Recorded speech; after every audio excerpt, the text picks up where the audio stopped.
오늘 말씀은 출애굽기 5장 1절부터 9절까지 그리고 22절, 23절이 되겠습니다. 그 후에 모세와 아론이 바로에게 가서 이르되 이스라엘의 하나님 여호와께서 이렇게 말씀하시기를 내 백성을 보내라. 그러면 그들이 광야에서 내 앞에 절기를 지킬 것이니라 하셨나이다. 바로가 이르되 여호와가 누구이기에 내가 그의 목소리를 듣고 이스라엘을 보내겠느냐. 나는 여호와를 알지 못하니 이스라엘을 보내지 아니하리라. 그들이 이르되 히브리인의 하나님이 우리에게 나타나셨은즉 우리가 광야로 사흘 길쯤 가서 우리 하나님 여호와께 제사를 드리려 하오니 가도록 허락하소서. 여호와께서 전염병이나 칼로 우리를 치실까 두려워하나이다. 애굽 왕이 그들에게 이르되 모세와 아론아 너희가 어찌하여 백성의 노역을 쉬게 하려느냐. 가서 너희 노역이나 하라. 바로가 또 이르되 이제 이 땅의 백성이 많아졌거늘 너희가 그들로 노역을 쉬게 하는도다 하고, 바로가 그날의 백성의 감독들과 기록원들에게 명령하여 이르되 너희는 백성에게 다시는 벽돌에 쓸 집을 전과 같이 주지 말고 그들이 가서 스스로 집을 줍게 하라. 또 그들이 전에 만든 벽돌 수요대로 그들에게 만들게 하고 감하지 말라. 그들이 게으름으로 소리질러 이르기를 우리가 가서 우리 하나님께 제사를 드리자 하나니 그 사람들이 노동을 무겁게 함으로 수고롭게 하여 그들로 거짓말을 듣지 않게 하라. 모세가 여호와께 돌아와서 아뢰되 주여 어찌하여 이 백성이 학대를 당하게 하셨나이까. 어찌하여 나를 보내셨나이까. 내가 바로에게 들어가서 주의 이름으로 말한 후로부터 그가 이 백성을 더 학대하며 주께서도 주의 백성을 구원하지 아니하시나이다. 아멘. 여러분, 출애굽기는 처음 시작할 때 그리고라고 시작을 합니다. 창세기와 출애굽기는 한 권의 책처럼 연결이 되어 있습니다. 창세기는 아브라함에게 하나님께서 약속을 주신 것이고, 출애굽기는 그 약속을 성취하는 책입니다. 우리가 출애굽기를 볼 때 너무 스토리에 매몰이 되어서 홍해가 갈라지는 그 십계 영화를 보듯이 그러면 그 안에 박혀있는 보석을 보지 못합니다. 우리는 그 보석을 찾는 작업을 지금부터 하는 것입니다. 오늘 5장이 시작되는데 그 바로 전에 4장이 어떻게 끝나는가 보면 이스라엘 백성들이 머리 숙여 경배하였더라 이렇게 끝나요. 모세가 지금 80세가 되었어요. 미디안 광야 40년 외롭고 힘들고 별 볼 일 없는 그런 의기소침했던 모세에게 호렙산에서 하나님께서 네가 민족을 구원해내라 이 엄청난 사명을 주셨어요. 그런데 사명만 주신 것이 아니고 능력을 주셨어요. 지팡이가 뱀이 되고 뱀이 지팡이가 되고, 손이 나병이 들었다가 또 나병이 낫고, 이런 엄청난 일들을 하시는데 그것을 이스라엘 백성들 앞에 펼쳐봤더니 그 이스라엘 백성들 40년 전에 자기를 쫓아냈던 이스라엘 백성들이 머리를 숙여 경배를 하는 거예요. 모세가 지금 자기가 봐도 놀라운 광경이 펼쳐진 거예요. 내가 그동안 진짜 별 볼 일 없이 40년을 그 광야에서 양치기만 하고 살았는데 하나님이 나에게 능력을 주시니까 이렇게 놀라운 일이 벌어지더라. 자기 자신도 자기한테 놀라는 그런 마음을 가지고 지금 바로 앞에 나선 거예요. 1절에 그 후에 모세와 아론이 바로에게 가서 이르되 이스라엘이 하나님 여호와께서 이렇게 말씀하시기를 내 백성을 보내라. 그러면 그들이 광야에서 내 앞에 절기를 지킬 것이니라 하셨나이다. 지금 바로 앞에 서 있는 모세가 복장은 허름하지만 아주 당당한 모습으로 얘기를 하는 거예요. 왜냐? 이스라엘 민족 앞에 섰을 때 놀라운 일이 벌어졌거든요. 다들 머리 숙이고 경배하는 그런 광경을 봤거든요. 그래서 지금 바로에게 말을 하는데, 바로에게 말하는 게 하나님이 원래 주신 말씀 3장 18절에 전하라고 말씀을 약간 변질을 해요. 누가복음 9장에 보면 사마리아 지역을 예수님이 제자들과 지나가는데 사마리아인들이 잘 받아들여지지 않아요. 그럴 때 요한하고 야고보가 어떻게 말을 하냐면, 주여, 내가 하늘에서 불을 명하여 저들을 명하라고 그렇게 할까요? 예수님이 꾸짖습니다. 왜 그러죠? 능력은 예수님께 있는 것인데 제자들이 자기들이 능력받은 걸로 착각을 해가지고 그렇게 하는 것이에요. 지금 모세의 모습이, 하나님이 능력을 주신 것은 하나님의 것인데 마치 자기의 것인 양 착각을 하는 장면이에요. 그러다 보니까 하나님이 말씀도 자기가 슬쩍 바꿔요. 어떻게 바꿨나 볼까요? 출애기 3장 18절에서는 히브리 사람의 여호와라고 했어요. 근데 이것을 이스라엘의 하나님 여호와라고 바꿔요. 같아 보이지만 달라요.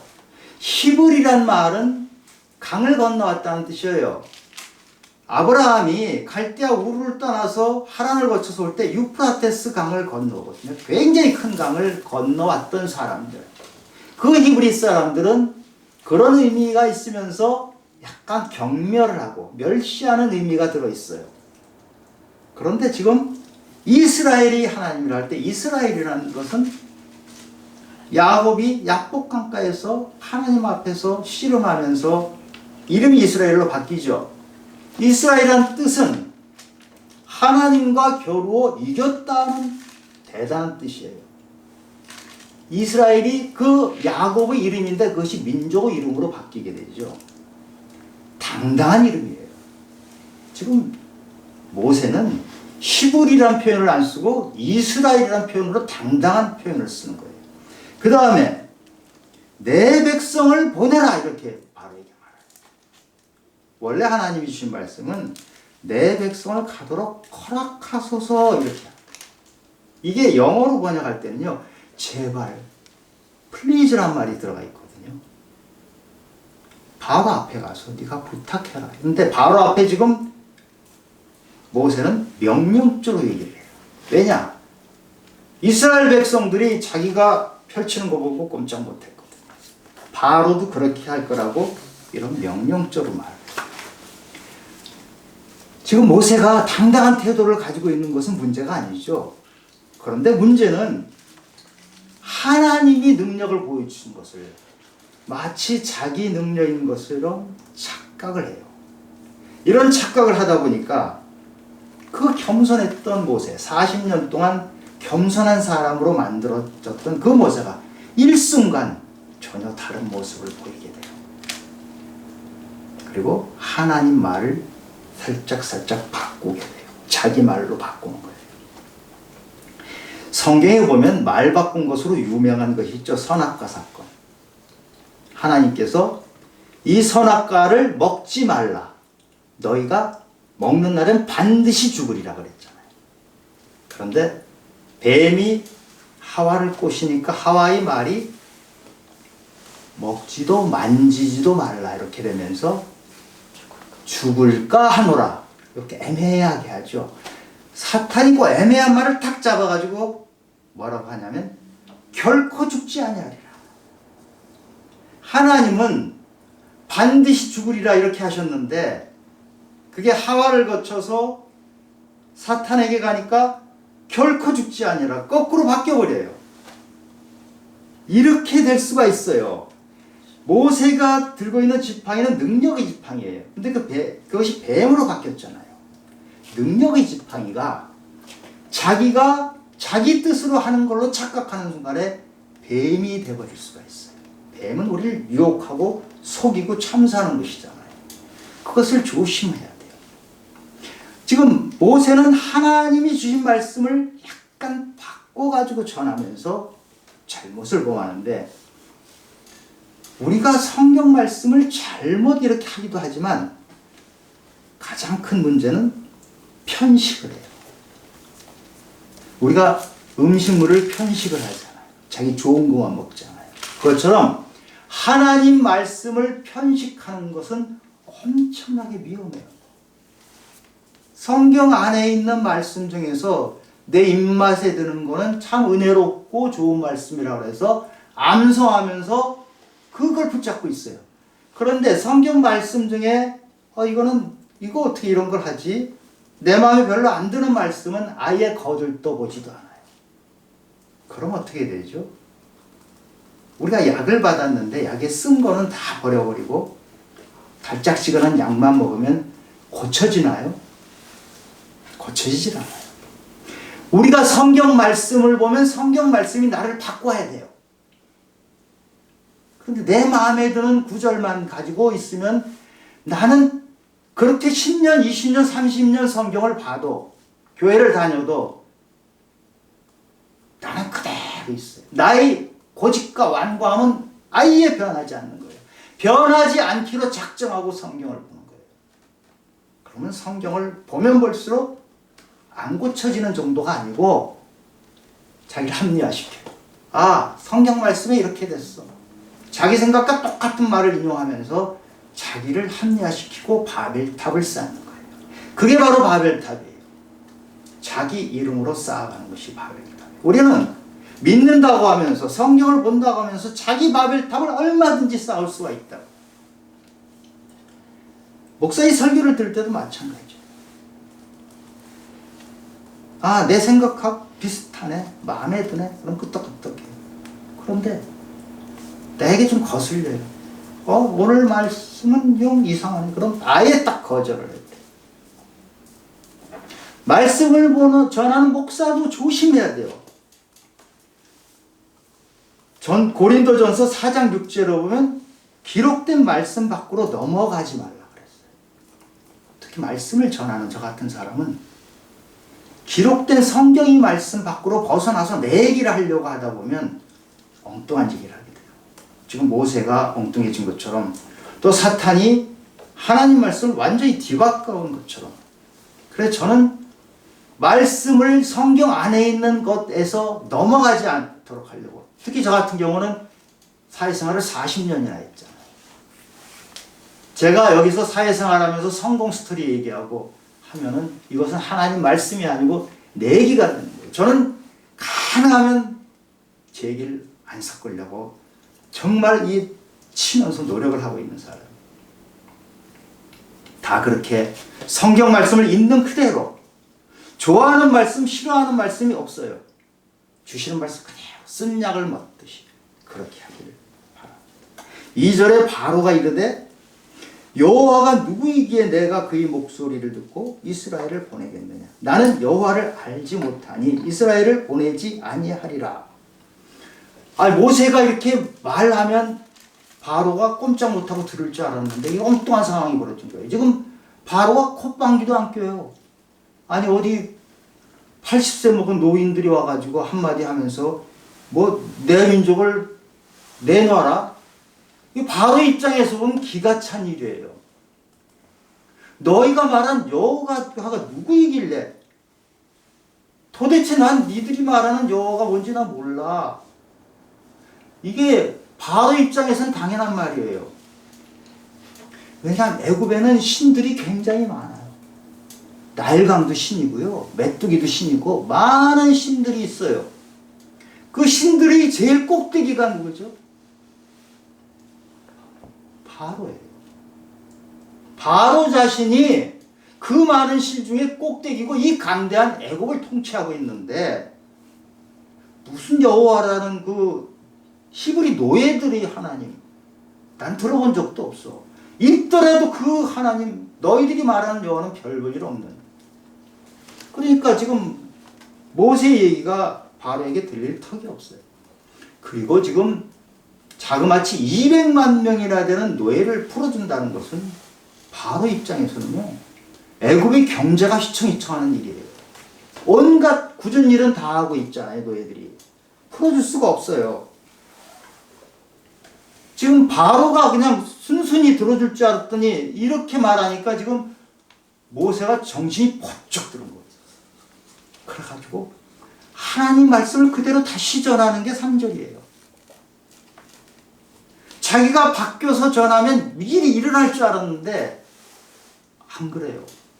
하나님 말씀을 그대로 전해요. 이 말씀을 들은 바로가 볏짚을 주지 말고 일을 더 시켜라 이렇게 나온 거예요. 하나님 말씀을 지금 다시 전했는데 지금 이스라엘 민족들은 더 힘들게 된 거예요. 고역이 있던 것을 더 얹어주니까 신음을 하는 상황까지 갔어요. 지금 이런 상황이 이렇게 돼가지고 모세가 지금 바로에게서 쫓겨나듯이 나왔는데 이스라엘 민족이 뭐라고 반응을 하냐 하면 모세에게 너희들 때문에 우리는 그렇지 않아 힘든데 죽게 생겼어 하면서 말하는 게 21절에 이게 세 번역으로 보면 너희들에게 벌을 내리기를 원한다 이렇게. 바로는 지금 민족을 구하려고 나섰는데 그 백성들은 모세가 백성을 구하려고 하는데 모세에게 당신 벌이나 받아라.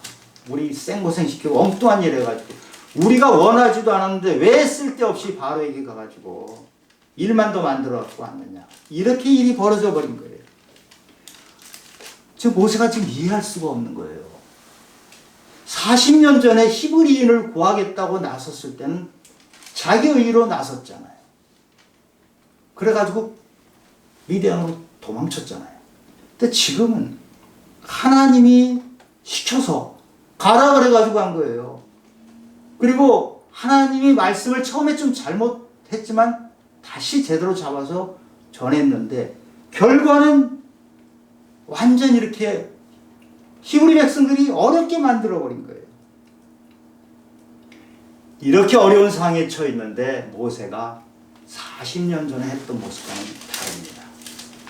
40년 전에는 어려움에 처하니까 미디안 광야로 도망쳐버렸잖아요. 지금 모세는 하나님 앞으로 나아갑니다. 그리고 하나님에게 따집니다. 하나님에게 탄식하고 탄원합니다. 이게 모세의 기도예요. 모세가 하나님께 기도하는 거예요. 다윗이 시편에 다윗 시편이 많잖아요. 절반 이상이 이런 시예요. 탄식하고 탄원하고. 어떻게 모세가 지금 하나님께 따지는가 볼까요? 22절에 모세가 여호와께 돌아와서 아뢰되 주여 어찌하여 이 백성이 학대를 당하게 하셨나이까? 이 학대라는 건 악이라는 거예요. 원어로 하면 악을 당하게 하셨습니까? 어찌하여 나를 보내셨습니까? 23절에는 내가 바로에게 들어가서 주의 이름으로 말한 후에는 주의 이름으로 주님이 시키는 대로 말을 했잖아요. 그런데 그가 이 백성을 더 학대하며 주께서도 주의 백성을 구원하지 아니하시나이다. 주님 40년 전에 그때는 나의 일을 가지고 말했는데 지금은 하나님이 시킨 대로 주의 이름으로 가서 했는데 바로는 더 학대를 해요. 그런데 하나님은 아무것도 안 하셨어요. 이 꼴이 뭡니까? 이렇게 하나님께 지금 하소연하면서 탄식하면서 따지고 있는 거예요. 하나님께서는 이 다음 장에 6장 1절부터 9절까지 모세에게 응답을 해주세요. 그 응답이 바로가 내 백성을 내보내고 너희는 가나안으로 가도록 인도하겠다. 이 말씀을 주셔요. 모세는 지금 하나님 소명을 받고 나섰다고 했는데 어려움에 처했어요. 우리가 이럴 때가 참 많아요. 그런데 하나님이 응답을 해주시는데 네가 지금 가야 될 곳은 가나안이고 가나안까지 네가 확실하게 가도록 내가 너를 인도해 줄 것이다. 이 말씀을 주시는데 지금 모세는 가야 할 목적지가 분명히 있었어요. 그리고 그 목적지는 그냥 목적지가 애매하게 있는 것이 아니고 하나님이 확실하게 너와 함께 가겠다는 말씀으로 약속을 해주시는 거예요. 이게 믿음이에요. 히브리서 11장 1절에 믿음은 바라는 것의 실상이라고 했잖아요. 바라는 것이 있어요. 바라는 것이 구체적으로 드러나는 것으로, 확실해지는 것으로 내 안에 들어와 있는 것. 이제는 그냥 바라는 상태가 아니고 저건 확실하다. 저 목적지가 분명하고 그 목적지까지 내가 확실히 간다. 그 믿음을 가지면 어떤 현상이 일어나냐면 목적지까지 가는 그 길에 많은 일들이 있는데 이것은 하나의 거쳐가는 과정이에요. 힘들고 어려운 것 같아도 그 과정은 지나가는 거예요. 그게 끝이 아닌 거예요. 그렇기 때문에 목적지까지 담대하게 나아갈 수 있는 거예요. 그런데 하나님은 우리가 기도를 할 때, 지금 모세가 기도를 할 때 그 답을 주시는데 바로 앞에 장애물이 있는 장애물을 이렇게 극복해라, 저렇게 극복해라 해결 방법을 주시는 게 아니고 네 목적지가 어디라는 것을 분명히 해주세요. 그것을 믿음으로 받으면 지금 앞에 있는 돌멩이가 있고 바위가 있고 이런 장애물들은 처리가 가능해져요. 그것이 작아져요. 믿음이 커지고 목적지가 분명해지면 내 바로 앞에 있는 장애물들이 작아 보여요.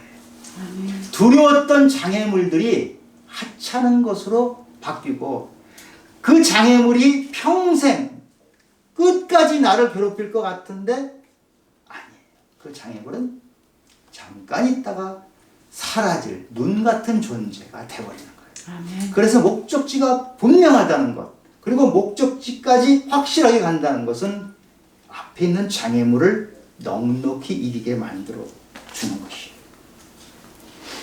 사실 모세에게 놓이는 장애물은 이 바로만이 아니잖아요. 이스라엘 백성들, 경배하고 머리 숙였던 이스라엘 백성들이 모세를 계속 괴롭히죠. 40년 내내 괴롭혀요. 그렇게 괴롭힘을 당하면서도 모세가 꿋꿋하게 나갈 수 있었던 것은 이 목적지가 분명했고 그 목적지를 하나님이 이루어진다는 확신을 가졌기 때문에 그 40년 내내 괴롭히는 그 백성들이 괴롭힘을 본 것이 아니고 그 너머에 하나님이 이끌어주신 목적지를 봤기 때문에 그런 거예요. 아멘. 상황이 똑같더라도 목적지가 분명하면 그 상황을 이겨낼 수 있어요. 지금 두 사람이 운동장에서 한 대여섯 바퀴를 뛰고 있어요. 땀을 뻘뻘 흘리면서 뛰고 있어요. 그럼 한 사람은 너무 기뻐해요. 힘든데도 기뻐해요. 왜? 이 사람은 목표가 올림픽 금메달 따는 거거든요. 지금 비록 땀을 쫄쫄 흘리고 있어도 이 사람은 기뻐요. 또 한 사람이 뛰고 있는데 이 사람은 뛰는 내내 원망 불평을 해요. 이 사람은 아무도 목적이 없어요. 그냥 뛰는 거예요. 올림픽 목표로 뛰는 이 사람, 힘들게 뛰는데 이 사람은 훈련을 받는 거예요. 훈련이라고 해요. 목적이 없이 그냥 뛰는 사람은 벌을 받는 거예요. 똑같이 뛰고 있는데 한 사람에게는 목표를 향한 훈련이고 또 한 사람은 원망설인 벌이 되어버려요. 상황은 똑같아요. 그런 것이에요. 우리 신앙도 마찬가지예요. 신앙에 우리가 확실한 목적지를 가지고 있으면 우리는 확실하게 붙잡고 그 길을 가는데 그렇지 않으면 바람에 휩쓸리는 그런 작은 배처럼 이리 갔다 저리 갔다 좀 괜찮으면 하나님께 찬양 드리고 조금 상황이 어려워지면 하나님 도대체 뭐 하십니까? 계시기나 하십니까? 이렇게 불만을 하는 거예요. 그래서 우리 신앙에서도 목적지를 분명히 한다는 것은 너무너무 중요하고 그래야 꿋꿋하게 그 길을 헤쳐나갈 수가 있는 것입니다. 소명을 받은 사람들은 이 목적지가 분명한 사람들이에요. 모세만이 아니고 다윗은 10년 동안 죽을 고비를 넘기면서 쫓겨다니잖아요. 그런데 견뎌냈어요. 왜냐? 왕으로 기름 부음을 받았기 때문에 그래요. 사도 바울이나 예수님의 제자들은 만약에 예수님을 만나지 않았다면, 사도 바울이 예수님을 만나지 않았으면 그냥 세상에서 부귀영화 누리고 살았을 거예요. 그런데 예수님을 만나고 소명을 받고 나서 사도 바울은 엄청난 고생을 하죠. 그런데 그 고생을 하면서도 어떻게 고백하나 한번 볼까요? 빌립보서 3장 14절에 표대를 향하여 그리스도 예수 안에서 하나님이 위에서 부르신 부름의 상을 위하여 달려가노라. 아멘. 표대를 향하여 달려가고 있어요. 이 표대, 목적지를 향해서 달려가고 있기 때문에 바울은 부름의 상을, 하나님이 소명 주신 그 상을 하나님이 가지고 기다리고 계세요. 하나님이 기다리는 곳을 향해서 가는 사람하고 아무도 기다린 것도 없고 바랄 것도 없는 그 사람하고는 똑같은 상황에서 너무 다르게 처하는 것이죠. 목적지가 분명하면 우리는 기쁘게 간다. 그런데 어떤 사람은 목적지가 분명해요. 그런데 목적지를 잘못 잡은 사람이 있어요. 지금 내가 아파트 10평짜리 아파트에 살아요. 너무 좁고 비좁고 힘이 들어요. 너무 가난해요. 나의 목적은 50평짜리 아파트다. 그렇게 목적지를 잡았어요. 그리고 애써서 노력해서 나이 먹어서 50평짜리 집에 딱 들어갔어요. 아, 내가 목적을 이루었으니 나는 정말 대단한 일을 했다. 이렇게 느낄까요? 50평짜리 안 살아봐서 잘 모르세요? 약간 넓어요. 약간 편해요. 그런데 그것이 무슨 하늘에 매달린 집도 아니고요. 기쁨과 평화가 넘치는 그런 곳이 아니에요. 가보니까 10평보다 5배 넓은데 큰 차이가 없어요. 약간의 차이가 대단치 않은 거예요. 내가 이렇게 하려고 내 청춘을 바쳐서 이렇게 고생하면서 왔나?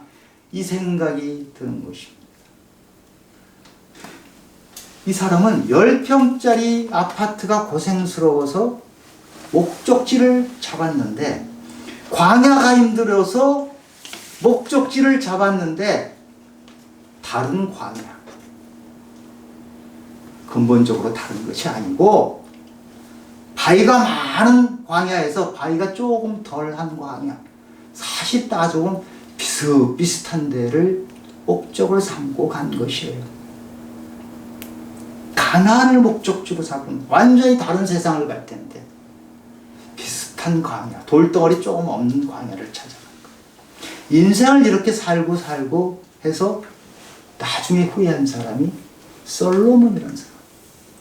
전도서에 보면 헛되며 헛되니 모든 것이 헛되도다. 솔로몬은 아내가 1000명이나 됐어요. 이 세상에 가진 부귀영화는 다 가지고 있었어요. 그런데 말년에 늙어서 내가 내 인생을 돌아보니까 그것이 바람에 나는 겨와 같이 헛되다는 고백을 해요. 그러면서 그 전도서 마지막 12장 1절에서 청년들에게 원해. 청년들아, 내가 살아보니까 정말 곤고한 날이 이르더라. 헛되더라. 그러니 창조주를 기억해라. 너희들이 젊었을 때부터 목적지를 그런 헛된 것에 잡지 말고 창조주를 기억하는 그 목적지를 가지고 달려가라.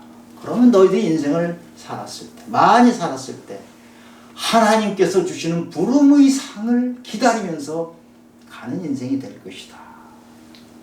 목적지를 가지지 못하는 것도 문제지만 이렇게 잘못된 목적지를 가지고 가면 나중에 두고두고 나이 들어서 이제는 막다른 길에서 내가 잘못 왔구나, 이렇게 후회를 하는 것이에요.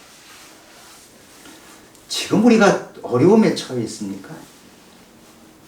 이 상황이 전부이다. 이 상황이 끝이다. 그러면 우리는 절망해야 돼요. 절망하는 게 당연해요. 그것을 고린도서서 15장 19절에서 만일 그리스도 안에서 우리가 바라는 것이 다만 이 세상의 삶뿐이면 모든 사람 가운데 우리가 가장 더욱 불쌍한 자다. 우리 믿음의 식구들이 바라는 것이 이 세상이에요. 광야를 살다가 광야로 가고자 하는 것이 목적이 되면 우리는 더 불쌍한 사람들. 아멘. 그럼 우리는 어디를 목적지로 삼아야 돼요? 어디로 목적지를 삼아야 되는지를 누가 가르쳐줘요? 성경에서 가르쳐줘요. 성경 전체에서 말하는 게 예수 그리스도. 성경 전체에서 말하는 게 하나님 나라. 우리가 믿음 생활하는 것은 그 하나님 나라를 확실하게 붙잡기 위한 것이에요. 아멘.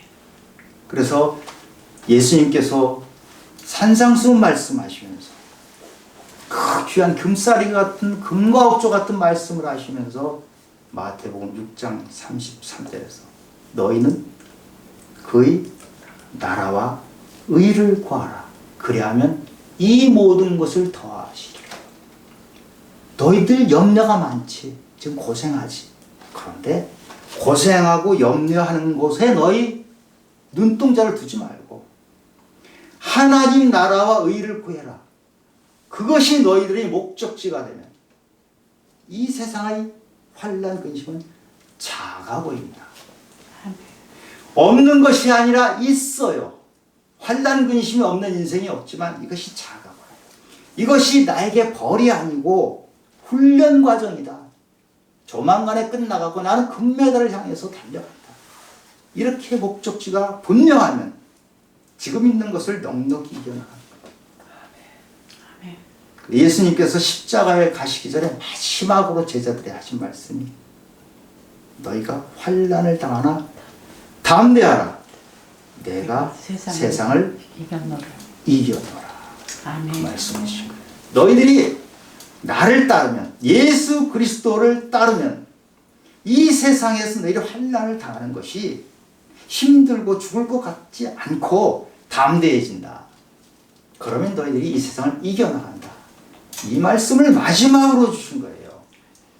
우리 여기 계신 우리 성도님들도 이 말씀을 붙잡고 비록 이 세상 우리가 처한 환경은 답답하고 앞에 아무것도 안 보이는 것 같지만 내 눈에는 안 보이지만 하나님이 나에게 허락하신 목적지가 있고 그 목적지는 하나님께서 이끌어오셔서 거기까지 분명히 간다.